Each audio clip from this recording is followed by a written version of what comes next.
Alright, we already covered the basics of variables and individual data types. Let's move on to something more flexible. It's called list, or in other programming language, it's called array.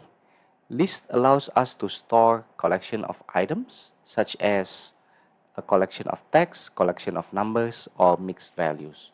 So here, for example, you want to store a list of fruits, or you want to store a list of numbers that, for example, you want to add up later, or you want to do average, or you want to do standard deviation, or any other statistical measures. And you can also store mixed values here, right? So let's try to run it. There is no error there.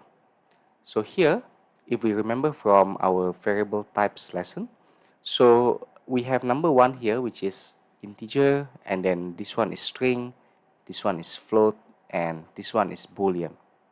Okay, list is ordered, which means when we store it this way, as apple, banana, cherry, the ordering will be always that way. Okay, and mutable means we can change the values. So sometimes there are variable types that are immutable and unordered. The reason for that is usually for faster processing. Okay, let's talk about that later. So this is how you access the elements in the array. So you want to print the fruits at index 0. So mind that the index starts with 0. So the 0 here is the apple. Or you want to print the numbers with index 2. So in this case, this is the number 3. Okay, so modifying the elements, we use the equal sign for that. So we want to change the banana here with grape. So we can do it by fruits and then square bracket 1 grape. And then if we try to print here, what is the content of the fruits right now? It's apple, grape, cherry. Right? So for adding elements at the back of the array or the list is here we are using append method. So fruits.append orange, and then we print the fruits again, it will produce, as we can see, the orange is right there. Come down to removing elements. Here we have the method remove to remove the first cherry from the front of the list. Right, so let's try to run this. So mind that cherry is actually at the 0, 1, 2, at the second position if we use the zero based index. So here, after removing the cherry, we have the cherry removed in the second position here, right? So what will happen if we have multiple cherries? For example, like this one, apple, cherry, banana, cherry.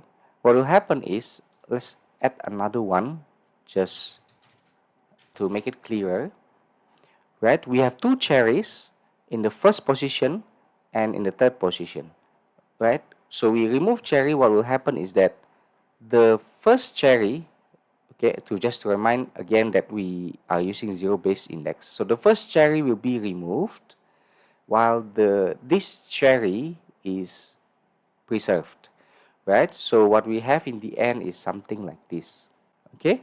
Now come down to list slicing, right? List slicing means we take the list and then from a start to end.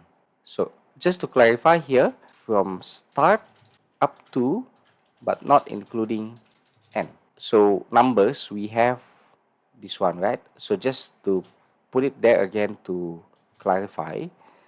So what we want to take here, 1, 2, 4, or 1 colon 4 is the 2, 3, 4. This is the first, so this is the index 1, index 2, and index 3, up to but not including the index 4. So what we will have here is the 2, 3, 4. Another variation is we can actually not specify the start but specify the end. Okay, and then we can also not specify the end but we specify the start.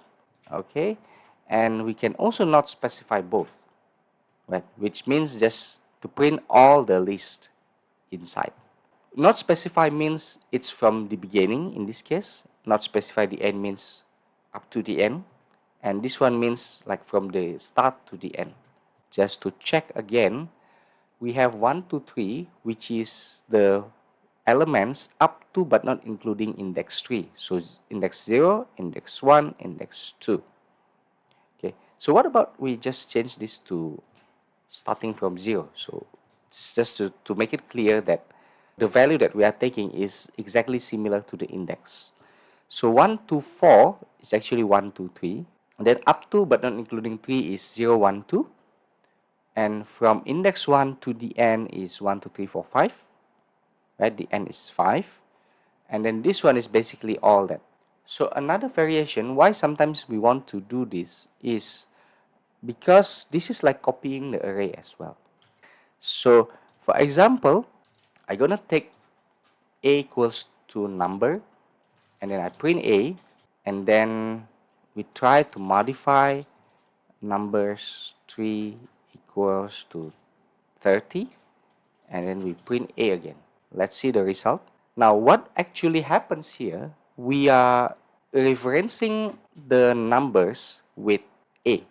Let's just type it here. So what actually happens is we are not copying the values, but we are just pointing. Okay, so this is another term. So in traditional programming language like C, we have pointers, which means we are pointing to another variable, right? So numbers here is an already existing list with these values. So we are pointing to numbers. So now we print A. So that print A is actually this one, right? And then what we modify here is the numbers. Numbers 3 equals to 30. So we are modifying the third value to 30. But again here we print A. Somehow it follows the numbers because A is actually pointing to numbers. So how to not point to number is something like this. B equals to numbers, right? And therefore, we are copying the list value by value. So when now we modify number, okay, let's say numbers. Remember that our numbers now already look something like this with 30 inside. So numbers 4 equals to 40. Here we will see that B will not be affected, right? But if we print numbers here, numbers actually has 40 inside, but B somehow does not, because we already copy the list value by value. If we again compare it to this one, we print the numbers here, what we have there is similar. So A and numbers have similar content. So that is list slicing. And there are other methods that is also useful, which is to print the length of the list. Length of fruits is 4 in this case, yeah? Okay, so actually what is the other advantage of list is that we can loop through the elements and then do calculations, like we want to add up or sum the values, or we want to do average, we want to do minimum, we want to do maximum, or other statistical measures. Now for that one, we need a loop to do that, which we will talk about in the later videos. Okay, see you in the next one.